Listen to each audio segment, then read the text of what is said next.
Today we're going to take a hard look at how the tech industry has been handling AI in music. And trust me, there's a lot they're getting wrong.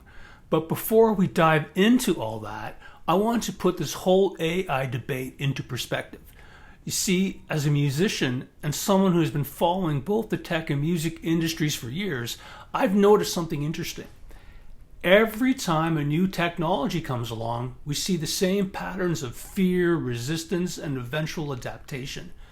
But with AI, there are things that are different, and not necessarily in a good way.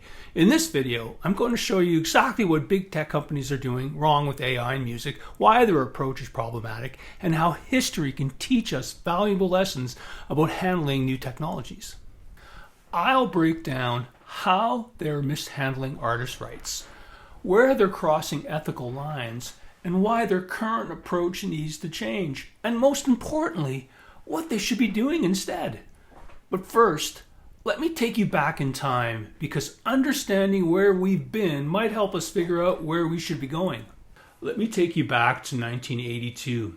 Picture this: musicians in the UK were literally protesting against synthesizers. They thought these machines would put them out of work. Sound familiar?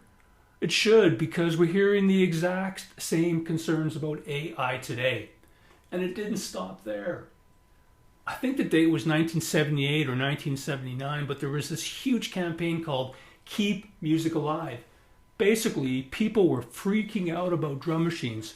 They even had studio musicians protesting outside recording studios when the Lindrum came in, according to some sources.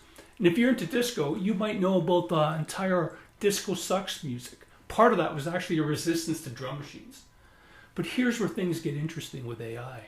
See, while those earlier battles were about new instruments and tools, what's happening now is different. The tech industry has kind of gone off the rails with AI, and I'll tell you why. First off, they're taking musicians' work and using it to train AI without asking. They see something online and think, oh, it's public, we can use it. But that's not how copyright works at all. It's like saying you can take someone's song and sell it just because you found it on YouTube. I've looked into this pretty deeply, and the tech companies keep making the same mistakes. They're not asking for permission. They're not paying artists. They're not even trying to work with the music industry, work with the right people. What's wild is that if they just looked at history, they could have avoided this mess. Every time new technology comes into music, there is a path it follows. People resist it. Someone figures out how to use it right. It becomes just another tool in the toolbox. But with AI, they skipped right to let's replace the artist instead of let's help the artist. Let me wrap this up with something to think about. Every piece of technology we use in music today, from electric guitars to auto-tuners, was once considered controversial. But they all found their place because musicians can control them. That's the key word here, is it's control. And that's where we need to be with AI. Next time, I'll show you how AI can actually be useful when it's done right.